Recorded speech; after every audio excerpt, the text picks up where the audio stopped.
কিভাবে আপনারা imo account delete করবেন আজকের এই ভিডিওটির মাধ্যমে আমি আপনাদেরকে এই সেটিংটি দেখিয়ে দেব। তো কিভাবে ইমো অ্যাকাউন্ট ডিলিট করতে হয়, তো ইমো অ্যাকাউন্ট ডিলিট করার জন্য প্রথমে আপনাদের ইমো অ্যাপটিতে আসতে হবে। ইমো অ্যাপটিতে আসার পর আপনার সামনে এরকম আসবে, তারপর এখান থেকে ইমো প্রোফাইলে ক্লিক করবেন। ক্লিক করার পর আপনারা যে কাজটি করবেন, এখান থেকে জাস্ট সেটিং নামে একটি অপশন পাবেন, এটার উপর ক্লিক করে দিবেন।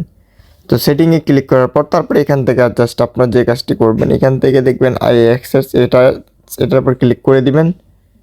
ক্লিক করে দেওয়ার পর দেখবেন হচ্ছে আপনাদের এরকম আসবে। তারপর এখান থেকে আপনার নিচে দেখবেন যে হচ্ছে আপনাদের ডিলিট লেখা, এটা হচ্ছে সেই ডিলিট লেখা।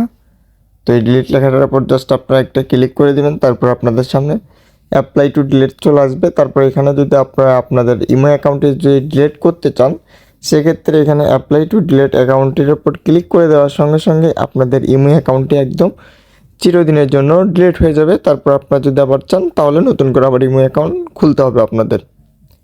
তো দেখতে পাচ্ছেন, তো আমার এটা হচ্ছে ইমো অ্যাকাউন্ট। তো আমি যেহেতু ডিলিট করবো না, জাস্ট আপনাদেরকে দেখানোর জন্য, তো এখানে আপনারা যদি ডিলিট করেন এখানে ক্লিক করবেন। আমি যেহেতু করবো না সেজন্য জাস্ট আর কি ক্লিকটা করে নিলাম না। তো এইভাবে কিন্তু আপনাদের চাইলে কিন্তু আপনারা আপনাদের ইমো অ্যাকাউন্টটি ডিলিট করতে পারবেন খুব সহজেই। তো ভিউয়ার্স, আশা করি বুঝতে পারছেন। তো আজকের ভিডিওটি পর্যন্ত। ভিডিওটি কেমন হয়েছে অবশ্যই কমেন্ট করে জানাবেন। আমাদের চ্যানেল নতুন হলে অবশ্যই চ্যানেলটি সাবস্ক্রাইব করবেন। আর আপনি যদি টিকটক থেকে ভিডিওটি দেখে থাকেন অবশ্যই একটি ফলো বাটনে ক্লিক করে রাখবেন। আসসালামু আলাইকুম।